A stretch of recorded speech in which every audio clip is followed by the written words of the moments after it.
All right, welcome back to everybody to another show of Flyweight Connections. Again, like always, my name is Chris. I'm here with my buddy Joe, and we have our new addition, the addition to Flyweight Connections, Sharp. Joe, go ahead and introduce our guest today. Hey, how you guys all doing tonight? So our guest for tonight, going all the way up from the North Pole from Alaska, is Matt, the Alaskan Viking waterfowler. Hey, how you doing today, Matt? I'm doing fantastic. How are you fellas doing? We're doing good, man. Doing good. So I guess let's go ahead and just start off, man. Let's kind of like learn a little bit about you, Matt. Learn a little bit. I actually really want to know how you got the name, the Alaskan Viking. I've seen your pictures. I've seen the whole beard thing going on. If y'all haven't seen him, check him out on his Instagram and Facebook page, the Alaskan Viking. But tell us a little bit about yourself and how long you've been waterfowling. Well, I'm originally from Montana. I moved up to Alaska right out of high school about 20 years ago, give or take. And I've been hunting waterfowl since I was 14. Mm-hmm. I fell in love with it right out of the gate.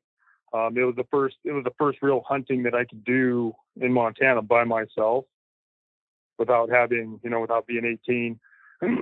So I jumped right into it, loved it, got hooked, and I've been broke ever since. Yeah, ain't that the truth? Yeah, man. That's everybody's. Yeah, I know. I'm broke right now, so. But it comes with the territory. Yeah. So let's go ahead and get into it. Sharp, did you have anything for him? Yeah, so the one thing I guess I'd like to ask about going to Alaska is like in your different areas that you hunt, like I guess you're hunting brackish water, salt, and fresh. Is that correct? So, you guys know Alaska is an absolutely huge state. Huge.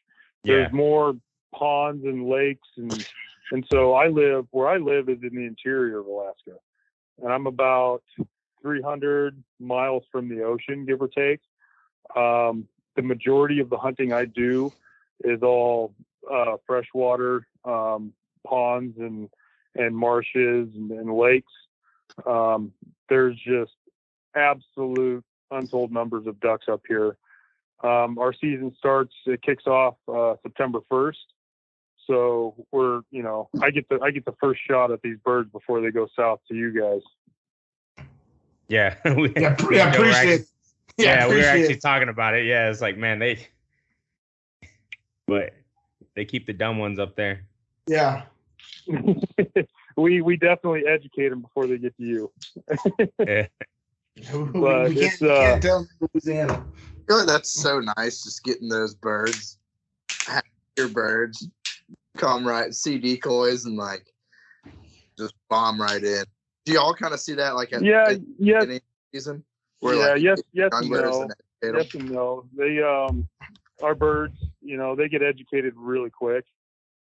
They're not stupid. There's a lot of unique challenges. There's so much water up here, so really finding where the birds want to be is like the key up here for like the interior. Like I said, there's just so much water they can go, and a lot of water that you can't even access. So you really have to, know where they want to be in order to really, really have, a successful hunt and shoot numbers. So I know you, and I don't mean to jump back, but you talked about y'all season when it starts. So how does Alaska season start with your teal season and big duck, and I guess onto do y'all have a conservation goose? I'm assuming y'all do. No, our season starts September 1st, and you can shoot everything. Oh, nice. You can shoot. Yeah, you get all your teal. So the primary ducks that I hunt up here, you get your teal, your green wing, your blue wing. We have lots of widgeon, gadwall, pintail, redheads, canvasbacks. Pretty much the only ducks we don't have are wood ducks. They don't make it this far north. Uh-huh. But our season, in all aspects of things, is pretty short. It starts September 1st, like I was saying, and it's all weather dependent. As soon as we start to freeze up, the birds take off and they're gone, and there's no ducks up here. So okay, it's just time and everything. It actually goes till, like, this year it was December 16th, but I was done duck hunting about the beginning of November, just because everything froze up and the birds were gone. They moved south. Oof, that's rough. Yeah, that is. So is it a 60-day season like it is down here, or with splits and everything, or is it just straight? December. What's that? Is it like, because here in Louisiana, it's a 60-day season from November to the end of January, but they have like different splits to break it up to almost make it to make it a 60-day season. Nope, there's no split. It's just straight through.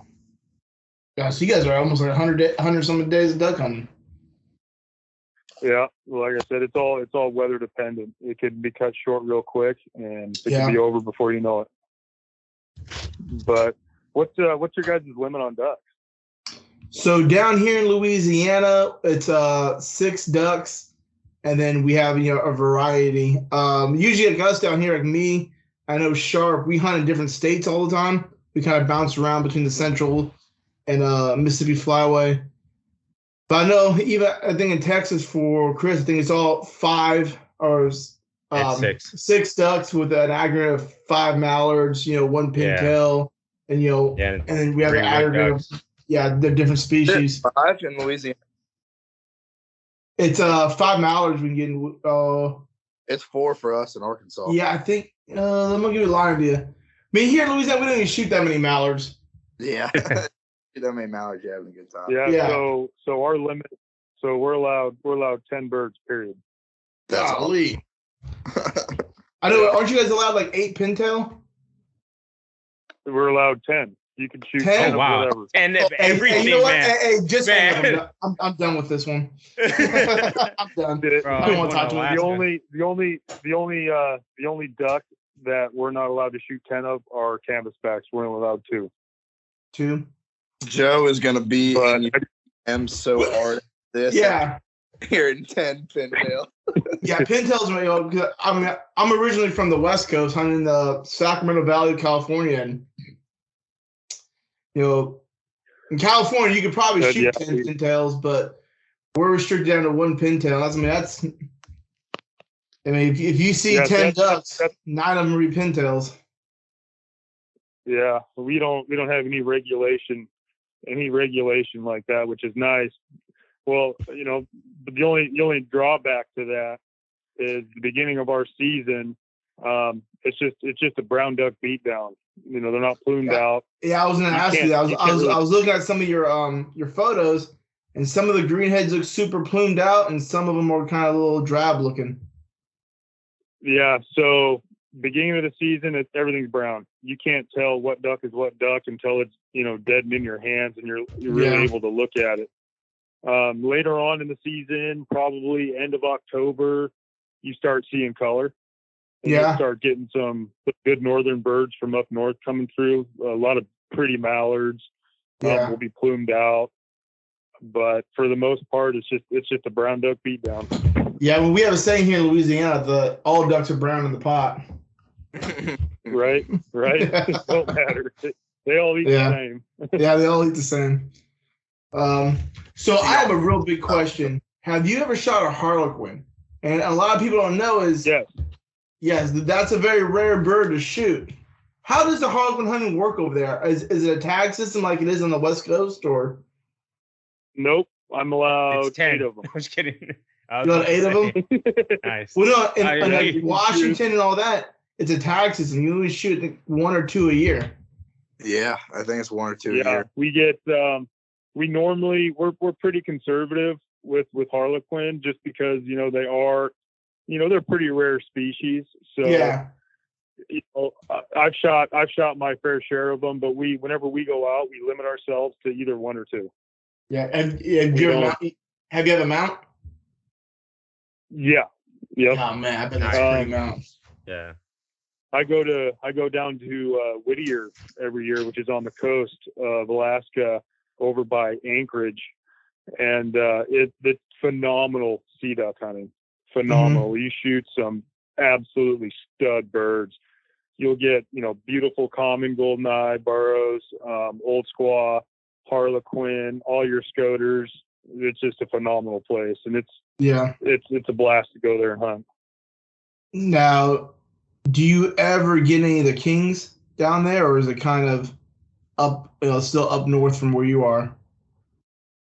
You got to go out a ways if you want to shoot eiders. If you have to hit the Aleutian chain and the 8-ax. Yeah. They don't really stick to the coast of Alaska, as far as I know. I've never seen them, but I know out on the Aleutians, they shoot a lot of them. What would you say the best time of year to go onto the coast and hunt to get good plume birds to mount would be? So I always go down for my birthday in November, middle of November. Yeah. And the birds look great. They're all plumed out, beautiful birds.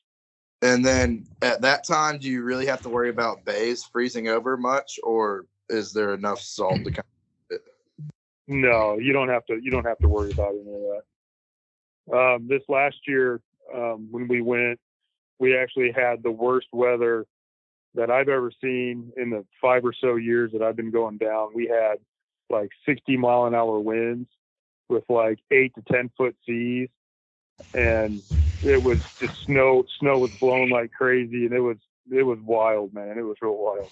Were y'all in a Zodiac, or were y'all hunting on the bank? So we would stage.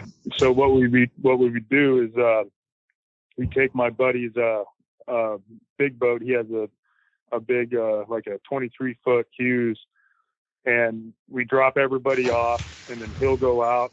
He gets the crappy job. He goes out and just anchors down and sets us in a flyway where the ducks want to be. We throw out a couple strings of decoys, and in a matter of minutes they're just pouring back into where they want to be. That is so cool. I've never done that style of hunting before. Another question I'd like to ask is, do you get geese where you're at? Do you get geese pushing through and dropping in on those ponds or anything like that, or are they just kind of straight pushing over you? Nope, we get a ton of geese. We get a lot of cranes, a lot of snow geese, your lesser Canadians, not your graders, and shoot, there's another one there I'm forgetting. I want you. Yeah, speckle belly. There's one other. I'm waiting for, Joe. I'm waiting for it too. You guys get the emperor goose? So I've shot one emperor out in Cold Bay, Alaska, with a guy by the name of Charlie Somerville that owns Aleutian Island Waterfowlers. Yeah. And that place, if you ever have an opportunity to go hunt Cold Bay, you have to do it. Yeah, I mean, it is a once in a lifetime.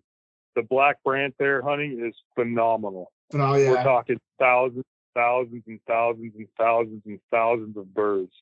Yeah. And the sea duck hunting, it's great. That place is it's heaven on earth. If I could live there, I'd do it in a heartbeat. Now, do you have the emperor mounted? Please tell me yes. Yeah, absolutely. He's lying. He's like, I don't want. That's one goose that I really want, and I wanted it. I have a beautiful full eagle blue goose shot 2 years ago, and I really want. I've always wanted an emperor kind of right next to it, kind of to following each other into my living room on my wall. My wife probably don't want that, but I think that emperors. Yeah, emperors are freaking absolutely beautiful birds. Yeah. I've never had buck beaver hunting waterfowl. And when I shot my emperor, all I could do was stand there with a dumb look on my face because I really didn't know what to do. They're truly beautiful birds. the guide ran out there and grabbed it, and all I could do was stand there and laugh like an idiot because I was so worked up. I was frozen. I was just like, holy cow, that just happened. Yeah. But they only issue like 25 tags to the lower 48. Oh wow. For the Emperor, I've never even seen one in the wild. Yeah, they only issue. Somebody's going to correct me if I'm wrong, but I think it's 25. It's either like 22 or 25 tags for the lower 48. But me being a resident, I get one a year. Yeah. Oh dang. Yeah, which is pretty cool. Yeah, so I've never seen one down here. Oh, you're talking about for us in the lower to go up there and shoot one? Yeah, you have to get a special. Oh, really? Permit. Oh, I did not know that. I thought you were talking about the lower 48. You sending out tags and shooting them down here. I'm like, nah. Yeah, I mean, I've hunted California all my life, and I've never. If you're from the lower 48, if you're from the lower 48 and you want to come up here and hunt, you have to apply for a drawing permit, and they only issue like 25 tags. Oh man, I need to get on that. I'm looking at it right now, and man, yeah, that would definitely go on my wall. Yeah, they're stunning birds. Yeah. How many geese are you allowed? Like you were talking about specs. How many specs are you allowed a day? 3. Oh really? Dang, I figured you'd be a lot more than that. No, we're allowed 3 lessers, which includes your specs, and then we're allowed 3 sandhill cranes. Really? How's the snow goose hunting up there? Do you guys get any? So this year, over the past 20 years, I've never seen so many. But like this year we had just gobs of them over here, and I don't know if it's going to be the trend for the following years. But I shot my first snow goose this year. Oh, really? Yeah. I mean, down here in the lower 48, I mean, they're taking over. It's even making it hard to hunt. Yeah. It's even making it kind of difficult hunting specs down here because of them. That's crazy. How do y'all hunt them up there? Do you throw out floater spreads, or can you put out So where I live, it's about 100 miles south of Fairbanks, and they have big tracts of land that they use for farming, where they grow barley. And so we set up in those on the barley projects, and we set out big goose spreads for them and do laydowns. Nice. Yeah, I was gonna ask if y'all had any ag like that out there. Yeah, we got a bunch of it out here. So and did you? I don't know if you went over. Did you go over like when you're setting up? Let's say you're just doing a goose hunt. I mean, how you setting up your spread up there? Well, we first off a lot of scouting. Yeah, a lot of scouting. Got to find out where those birds are at and where they want to be, because there's like I said, there's so much property available to them. Find out where they want to be, wind direction, set up, and wait. Wait. Pretty much. I actually had it. So I had a curious question because I saw you also pro staff for the real geese, right? I'm sorry, my bad. The real decoy, right? Oh yeah. I've been using their decoys for probably about 5 or 6 years now exclusively. Okay, so I have a question because we did a review on Instagram with them, and there was a guy up in Maine was asking how they did in I guess the ice or whatever. So when you're out there, is the motion still? I mean, how's it do in like let's say thin ice out there? Is it strong enough to make some type of movement or break in, or do you kind of have to break in that ice a little bit? Well, you want to create a hole, of course. And then I hunted this year. It was -5. And I got a video on my Instagram you guys can check out of the spread that I was using.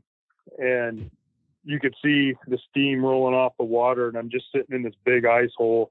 And they ran for about 8 hours before I needed to change batteries, and those were with rechargeables. Okay. Are you using the rechargeable double Ds? Yeah. As long as you take care of the decoys, they'll take care of you.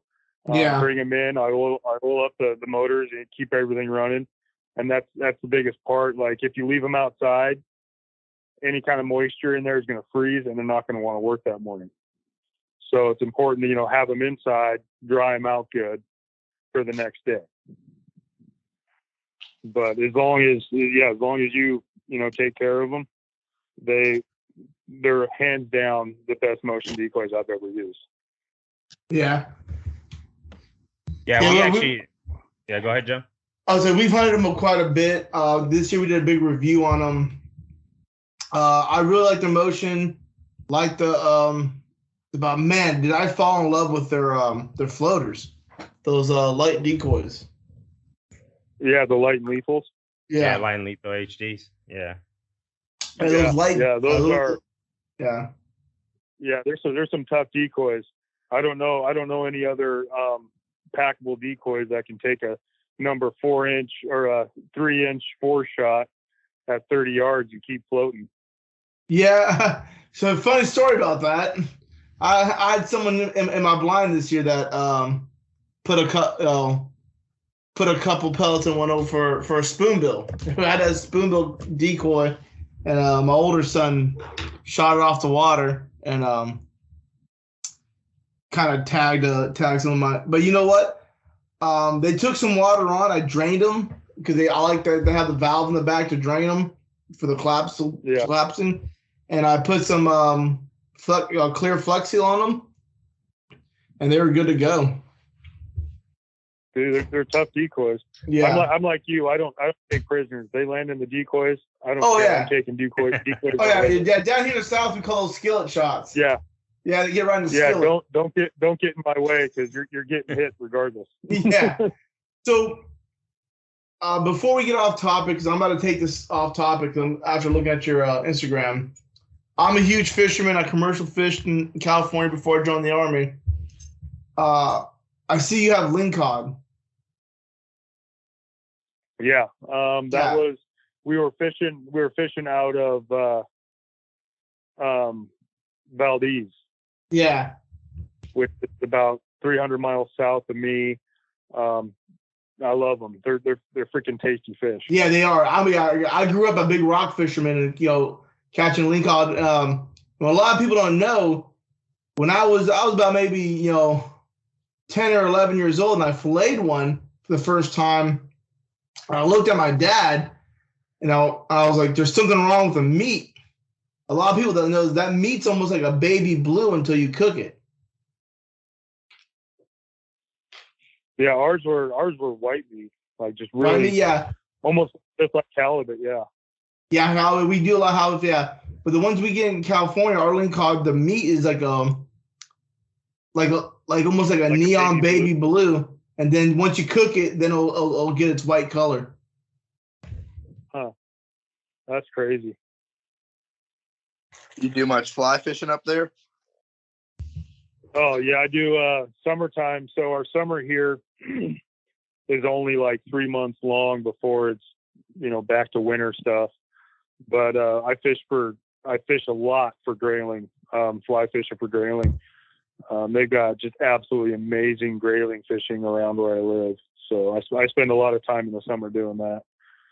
Along with salmon fishing and going out shrimping and sea fishing and salmon and all that good stuff. What's the main salmon you guys get up there? Is it the coho or the chinook? So it depends where you go. We get a lot of reds if you go down to like Copper Center, and that's the fish that everybody wants is the Copper River reds. Yeah. But you can catch kings, you can catch reds, you can catch silvers, you can catch pretty much everything. Alaska is definitely on my bucket list. Say someone wanted to kind of go do could you do like a fly fishing duck hunt combo, but then shoot plumed out birds, or is that kind of more September time when you're shooting brown birds? Yeah, that's kind of a hard one. The salmon really start running in about July. So the time frame doesn't quite work. You could go to, let's say if you went to like Cold Bay or whatever, they're still not quite plumed out, but you could do like a cast and blast in Cold Bay. But the time frame up here really doesn't work. It takes, so long for those salmon to get to where I'm at that it's not feasible. Oh, so you're fishing them in the river and then in the freshwater, right? Yeah. I mean, I don't think you can go wrong with going to Alaska at any time of the season. Oh yeah. I mean, God, that's no. I mean, you see it like it's. I mean, they make movies and the shows are all dedicated to Alaska outdoors. So, it's insane, man. Yeah, that's definitely on my bucket list too. Everybody wants a piece of Alaska. Here's a curious question. They still do homesteading up there. How's the homesteading? I know like there's certain areas you can homestead.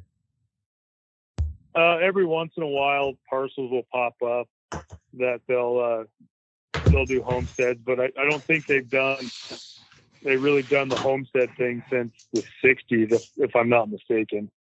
Okay, I was under the impression. Yeah, I was under the impression that. I was under the impression that they still did it for secluded areas where you got to basically get out there by flight. Yeah, and that's true. There's certain areas will pop up every once in a while for homestead, but it's far and few between. Okay, nice. So let's get back on to the waterfowl topic. So there was something I did want to ask as far as like when you're shooting. First off, what's your setup as far as like shotgun? If you use what type of choke? If you use aftermarket choke, and I guess shells. What is your type of shells that you typically lean towards to? So my go-to shell is a Rio 3-inch number 4, and I shoot everything with it. Everything, doesn't matter what it is. And I use a Carlson extended full choke tube, the Carlson cremator, and my gun's a Stoger M3500. Okay, that's what I'm shooting. How did it withstand up there? Do you have any jams or any issues with it?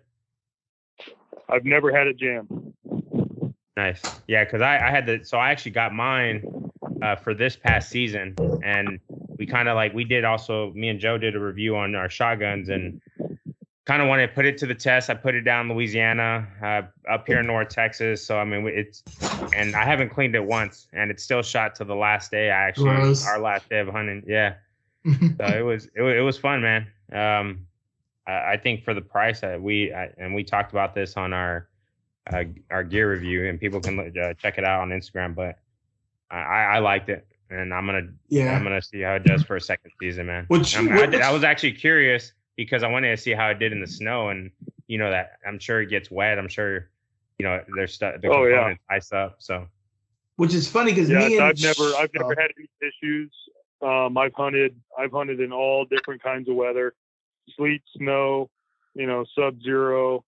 I've never had a jam.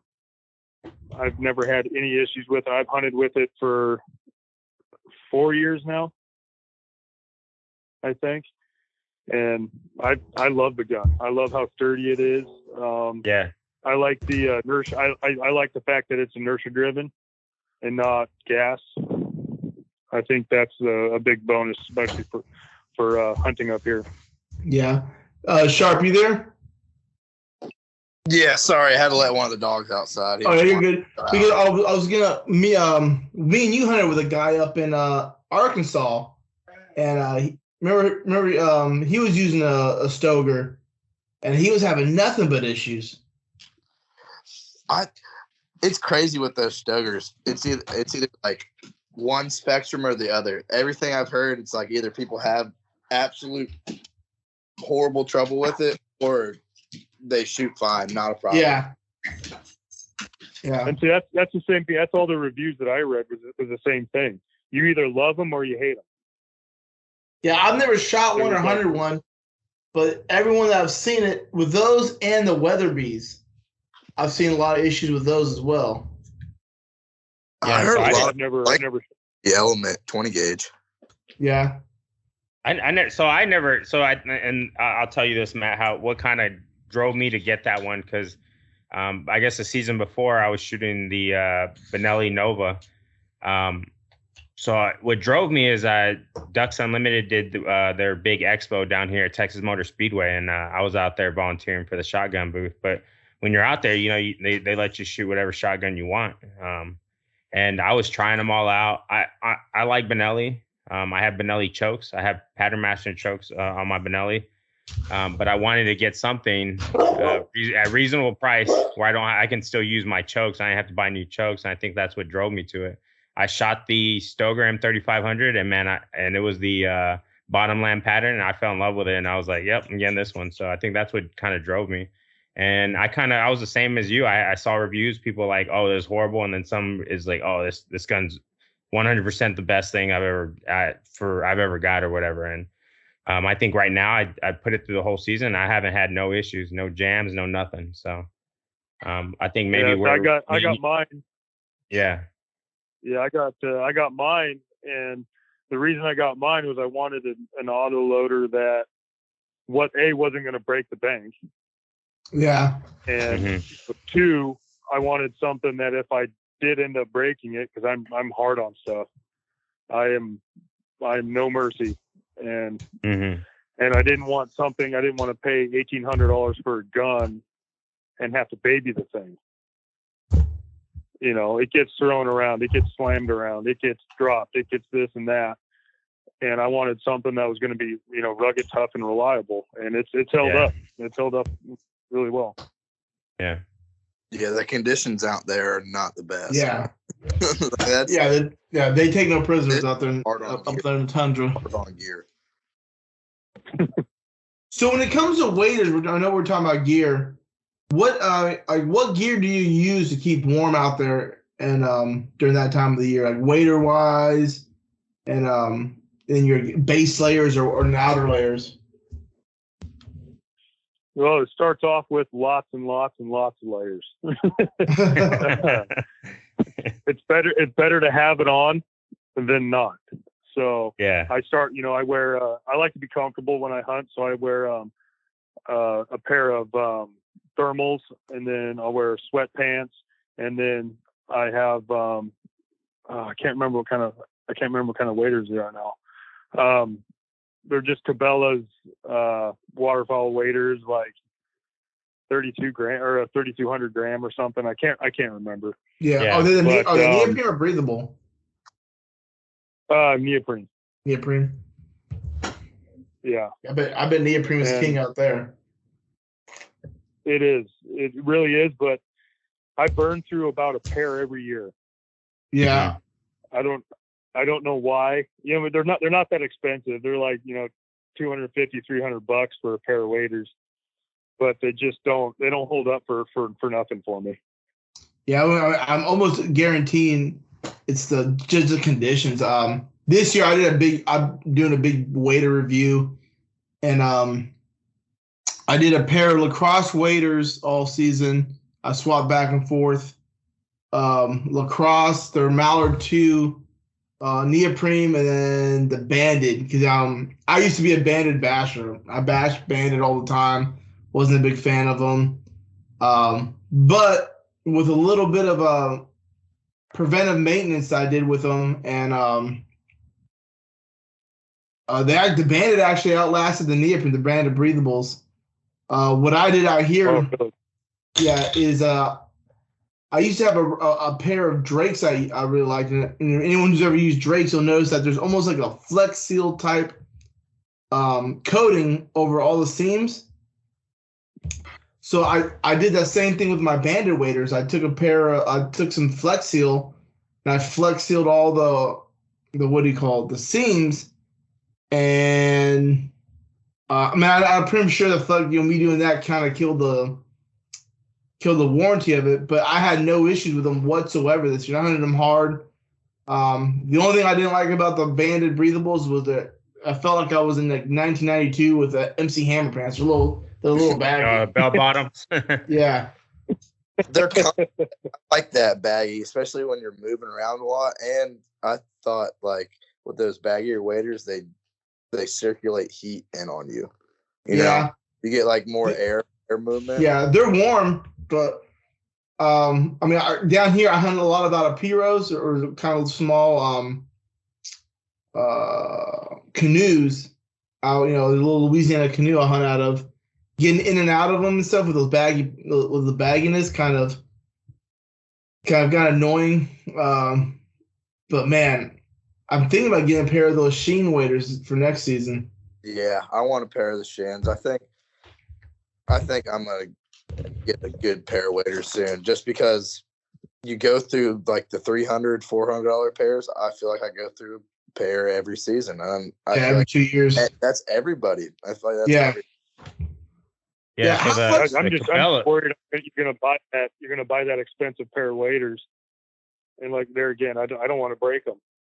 Yeah. Well, we'll say with Sitka, I don't know anyone who's ever used Sheen, but you know, I work with an organization called Valor and Honor, and I'm the only one of all the waterfowls there that don't have Sitkas.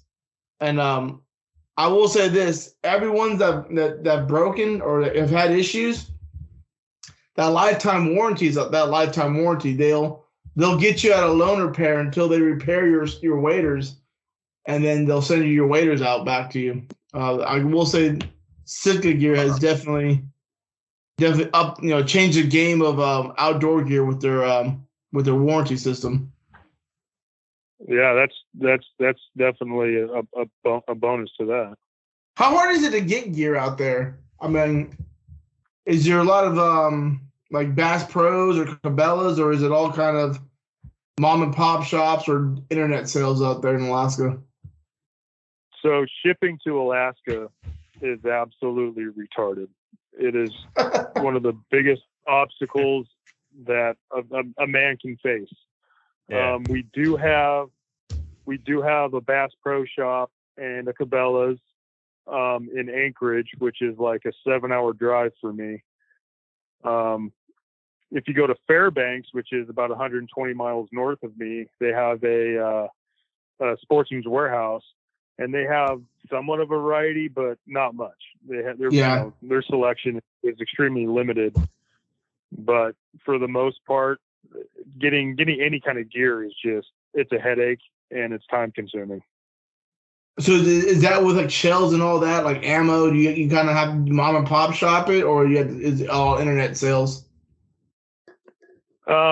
Well, I luck out. Rio just sends me ammo, so I'm kind of fortunate in that aspect. I don't have to worry about buying ammunition. I don't have to worry about where I'm going to find it or if I can find it. But I know this year, a lot of my friends and a lot of guys that I hunt with really struggled to find ammunition. Yeah. And I was loaning boxes out left and right. Yeah. It was kind of tough down here. Down here in Louisiana, we found it, but man, we paid for it. We definitely paid for it. Yeah.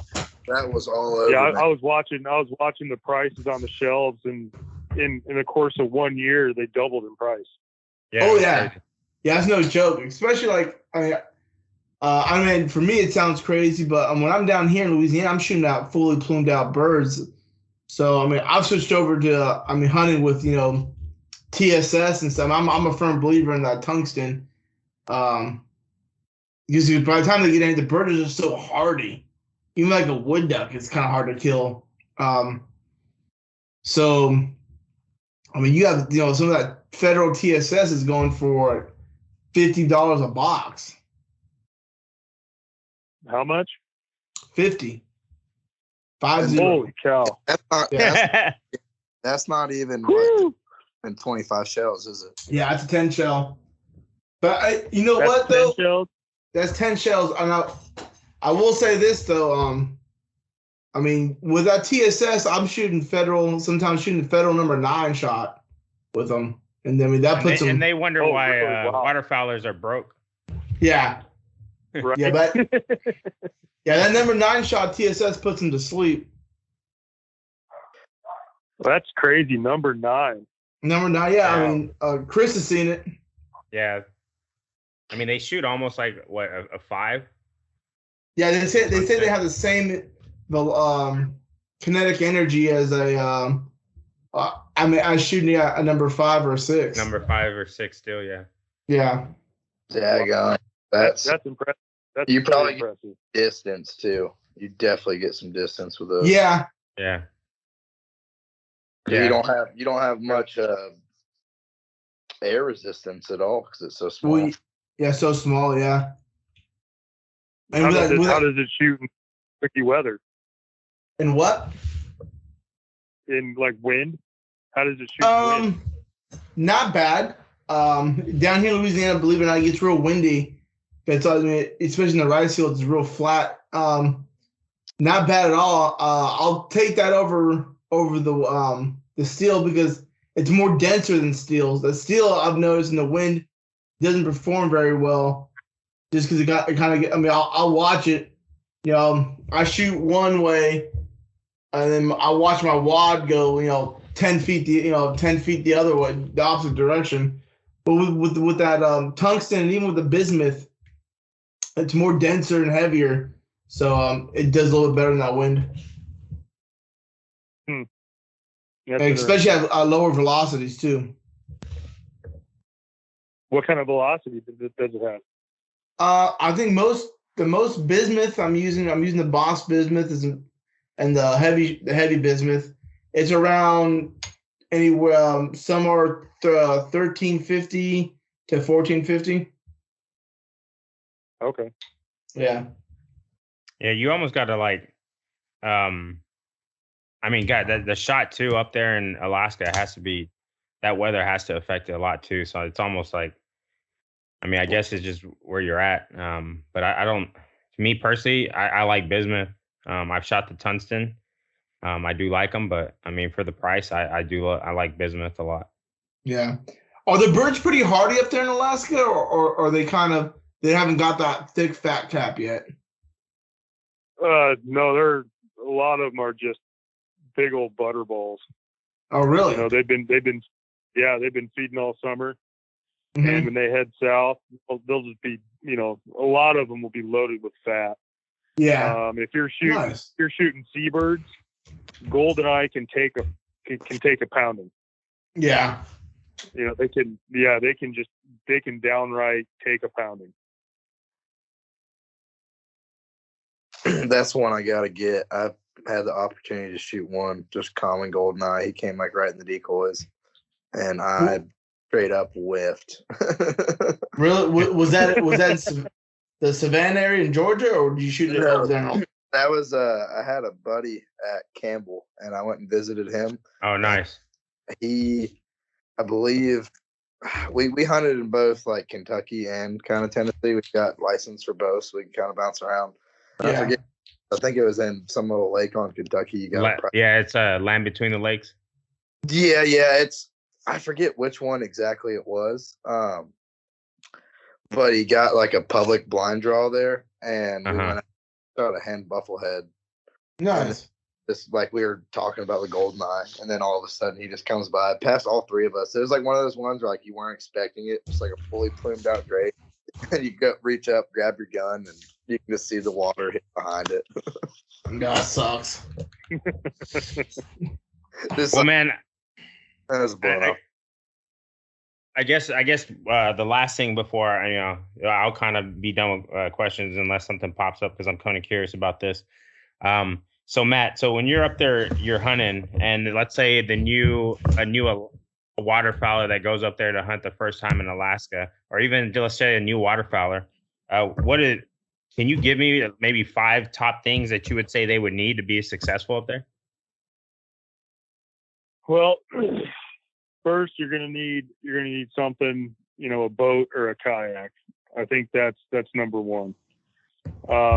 It is almost impossible to retrieve birds. If you have a dog, that's great. If you don't, the water up here and the marshes up here are just absolutely unforgiving.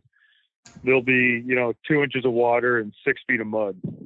Ooh, gosh. So I'd say kayak or a boat or a mud boat is priority 1. 2, if you're just, coming up to Alaska for the first time, I'd get eyes on ground. I'd be doing a ton of scouting because, like I was saying, there's a ton of water here and a ton of places for ducks to hide. So I'd be scouting like crazy. As far as gear goes, be prepared for anything. You're going to need good, comfortable waders. You're going to need cold weather gear because, like this season example, it snowed probably a month and a half before it was supposed to. And it caught everybody off guard. Yeah. So, you got to be ready for everything. Any other advice I could give you is, dude, I don't know. Just get ready for that cold weather. So I guess I'd say your gear. Whenever anybody comes up here and hunts with me or whatever, I tell them, prepare for the worst and hope for the best. Yeah. Because there's really no telling what the weather's going to do. You got to be ready for it because it could be miserable real quick. So, and then I guess when you're okay, so we kind of went on that. So let's say, what do you recommend if somebody's out there should just size shots? And then I guess, when you're out there, I guess, what is the size shot you guys think, or do you feel that would probably be all around good or convenient for the hunter that's going up there? I'd go number 4 shot. A lot of people like number 2, but I like 4. And I've been hunting up here for 20 years, and I've shot all different size shots, and I keep going back to number 4. Yeah, I'm with you. I've shot. Yeah. What's Go that? ahead, man. I didn't mean to cut you off. Go ahead. I shoot geese with it. I shoot cranes with it, and cranes are tough birds. Cranes are, really tough birds, and I crumple them at 40 yards. Oh, nice. And that's number 4 shot. And it's, a lot of it depends on your choke tube and your shot combo and all that good stuff. Knowing your gun, knowing your own limitations, and knowing how your gun's going to perform is a big part of that. But I always shoot number 4. Everybody I hunt with pretty much shoots number 4. Number 4 is my go-to. Yeah, I'm with you. If I'm shooting still, I typically shoot with the number 4. I think if number 4 is just all around a good shot anywhere you're at. So, yeah, I hate the way my gun patterns with like number 2 shot. It leaves too many gaps. Yeah. So, I guess before, because we can keep on going, Sharp, did you have anything else for Matt before we let him go? Yeah. I guess the last thing I'd ask is like when you see the migration like coming down, is it like a steady trickle, or is it just like a mass bit of birds like coming in, like, all right, y'all got birds, and then like with the weather coming, like you kind of like tell like, okay, we got all these birds here, there's a new storm pushing, they're all kind of set up and go. Like, do you see like a trickle migration, or is it like they're real heavy in and then out real quick? Yeah, it goes. So first thing I always do is I pay attention to weather. I'm watching to see what the weather's doing from north to south, to watch for those fronts pushing birds south. And it comes in waves. It comes in big waves. Like this season, we froze up early. The interior had severe cold weather. Everything started freezing up. But up north, it was still 50 degrees. So when it cooled down up north and birds started moving south, we were already froze up. And so it created this almost like a perfect storm of the birds really had nowhere to go but a few select locations of, water that was open from springs, spring water, or they had to leave. And so it just created this perfect storm of like all of a sudden there was just thousands and thousands and thousands of birds. And then once they moved out, it was like somebody turned off the lights and there was nothing. Wow, that's crazy. Man, that's like insane to even think about seeing that like that. But Joe, did you have anything, man, before we? Yeah, I have a kind of a two-part question. So, anyone who's ever hunted with me knows I'm super big on safety, right? I've seen a lot of things go bad out there in the marsh or duck hunting. I've had some bad things happen to me over the years.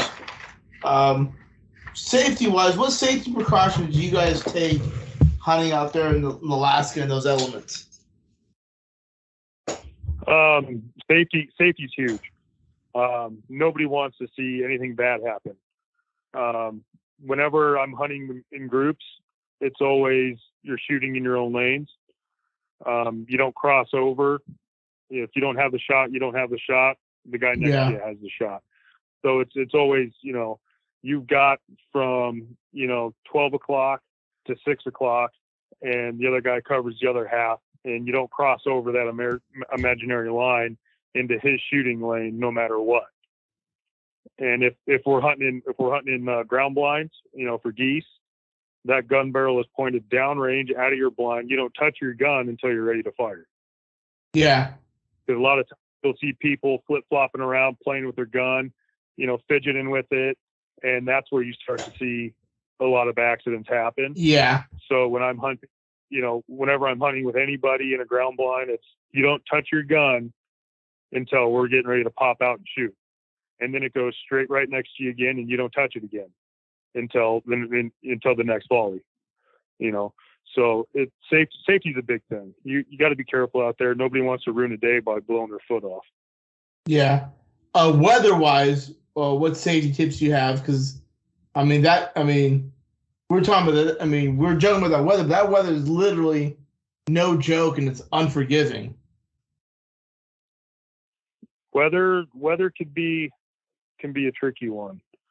A lot of times when I'm hunting, you pretty much just have to know your own limitations, because a lot of places I go, if something happens, if I fall in the water, or let's say I sink my boat or something, there's very few people are going to be able to come get me. Yeah. So I always carry, means to start a fire. If you have cell phone reception, keep your cell phone dry. But I always carry, matches, lighters, a few different ways to start a fire, and, hunker in. If something happens, hunker in, start a fire, and hope to God somebody comes looking for you. Yeah.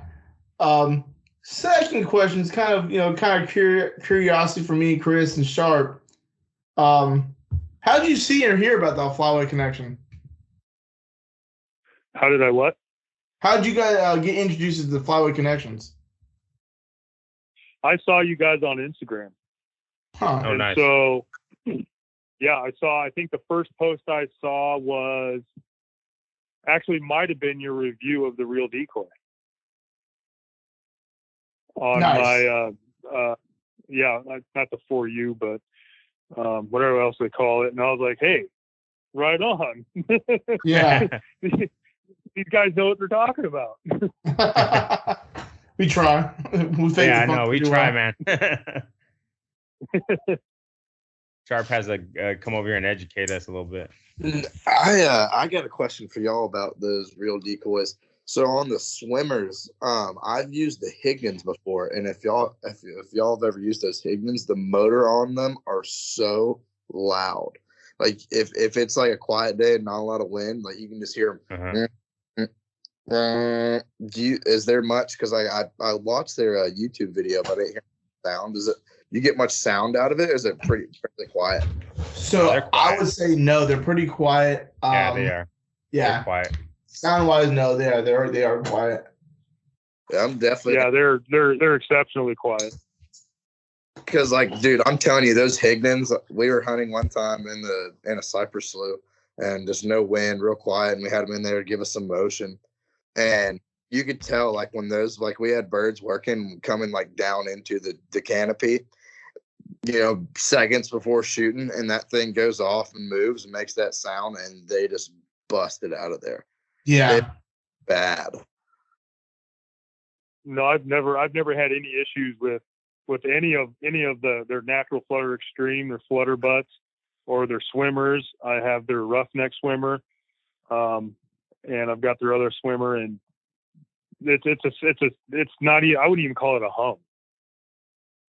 I mean, you can be 10, 15 feet away, and I don't hear it. Yeah, I mean, even when you're right up on it, it's maybe a. I don't even think I hear that, man. When I've used them. I've heard a little hum when you first turn it on. Yeah, and it's more just the prop going. That Igden, man, 20 yards away, you can hear it like you're standing. Yeah, but so that's a give and take with it. I mean, I love the decoys, but they don't work on a jet.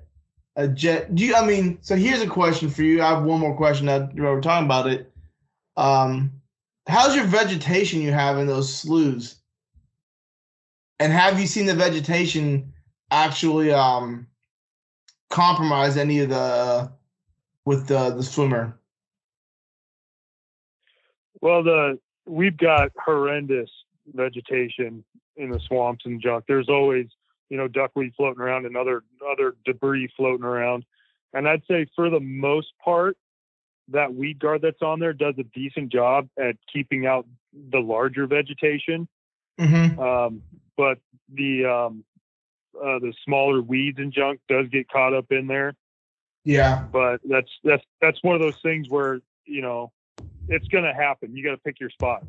You got to pick your opportunities and do what you can to make yourself successful, because the decoy is going to do what the decoy does.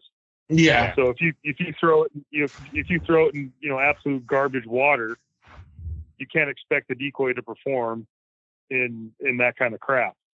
So whenever I hunt, that's one of the things I also look for is, okay, what gear is going to be optimal here? Am I going to be able to use a swimmer, or am I have to just stick with the flutters and all that good junk? Yeah. And that's key. That's up to the duck hunter to know that and know how that decoy is going to perform, because if you don't, you're asking for a headache. Yeah. Yeah, and it's a decoy, not a mud motor, too. But exactly. We want to push our gear to the extreme. Yeah, man. And I'm with you. I mean, and that's something that we actually, when I started using the real decoy, finding the spot where the swimmer can be utilized. And but I mean, me personally, I'm a big fan of their flutters. So I mean, I just think you can't go wrong with their flutters. No, their natural flutter extreme is my baby. It's my favorite. I've got like half a dozen of them. Nice. Yeah, I'm a big fan of the natural flutter extreme. I really do enjoy them. But man, we can keep on going, and if we keep on going, people are probably gonna hate us. But Matt, did you have anything before we actually let you go, man? Did you have any questions for us? Not really. I'm jealous of you guys in a way, but I live in a magical place. So yeah, you do. Like I've never hunted flooded timber, and that's a dream of mine to do that kind of stuff. Hey man, if you're ever down here, man, and you want to hunt some wood ducks, or even down here, man, give us a shout out, man. We'd love to have you. Yeah, well, we can get you on flooded timber. I know some public in Arkansas, pretty good. Yeah, we can get you on flooded timber. Yeah, I'm sure we'll have a future relationship. We could do some trading back and forth. Yeah. I'm gonna go up there. Yeah, all game for that. All game. I'm putting in my tag the Emperor right now. Get off the phone. let me know when you get it. I'll go with you. Yeah, man. Joe will be the one first time putting in, just draws. Yeah, I'll be upset. Yeah, what's crazy is Joe is that guy that gets it the first time. I don't get it, man. It's frustrating. Yeah. I tried getting him to get me pick my lottery numbers, but yeah. If you became rich, you wouldn't need me. Yeah, no. But anyways, man, Matt, I really appreciate you coming on the show, man. I guess Joe, Sharp, you guys got nothing? No, man. I appreciate it. Thank you for coming on, and thank you for educating us for how it goes down there in Alaska. Hey, I appreciate you guys. I appreciate you having me on here, and best of luck in the future, and looking forward to chatting with you guys again. Yeah, definitely. Yeah, we'll see you, man. You guys whenever you make it down here, give a shout out, like I said. But I guess before we get off, I want to go ahead and thank Val and Honor Outdoors for what they do for our service members, first responders, and veterans. If you haven't checked them out, check them out. Y'all need to check out the Alaskan Viking. You find him on Instagram or Facebook. I mean, he has just a plethora of pictures of him hunting in Alaska, and the guy has some really exciting and kind of some jealous pictures that I get a little jealous of. But yeah, you need to check them out. Check out flywayconnections.com. And like always, y'all have a good one, and let Val not fail.